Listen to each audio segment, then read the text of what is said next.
What's good, guys? It's your man DL Saint, man. Happy Monday. I hope you guys are doing well out there. Ah, man.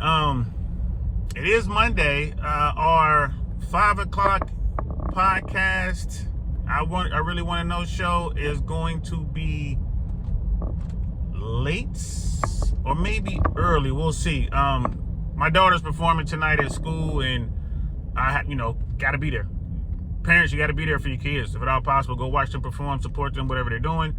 So that performance starts at 6, and our podcast normally starts at 5. So I had to make a decision, and the decision is I'm going to support my child. So I'll maybe go on real late tonight, or maybe I'll do something in a couple hours. We'll see. But anyway, so this CEO shooter thing, there are reports out there, CNN's reporting, and all the other outlets are reporting that a man was taken into custody in Pennsylvania.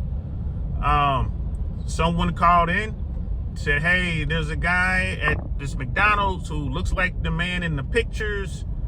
And law enforcement showed up, approached the guy, and it appears that this dude allowed the police to search him, whatever, and they discovered a weapon or a suppressor, like a silencer, in his bag. I'm not sure which. I don't know if it was both.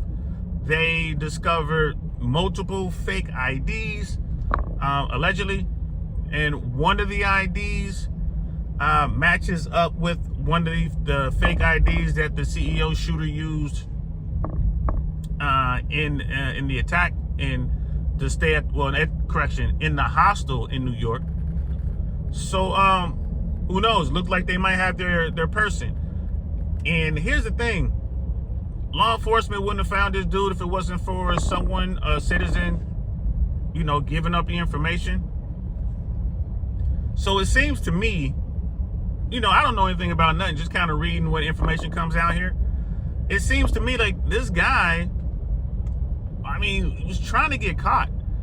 Like, you commit this crime in New York, you manage to get out of the city, you manage to get out of the state, you leave New York, you stay in the area pretty much, stay in the region, and you're walking around with incriminating evidence on your person. And your face is being plastered all over the world. Every media outlet, social media, mainstream media. It almost seems to me like this guy wants his day in court. This guy wants to get caught. We shall see. There's a lot of talk out there. People are really shocked at the reaction from the public, how so many people don't seem to care about the CEO who was gunned down. And people are really shocked to see the frustration from Americans. Here's the thing. This makes complete sense to me. I don't condone what happened. I don't like seeing it, but I understand it. Americans are out here being devastated. Their lives are being devastated by healthcare, and people can't afford healthcare. And this is the wealthiest nation on the planet, probably one of the most successful, most prosperous nations ever in the history of humans. And yet Americans here are suffering. Most Americans lose it all. They go bankrupt behind medical issues. Why is it we don't have an affordable healthcare system? Why is it we don't have single payer or whatever? And when people get frustrated, when Americans especially get frustrated, they go grab the strap. They get the heaters and they do what they got to do. It is absolutely a racket. We're going to be talking about this on the pod.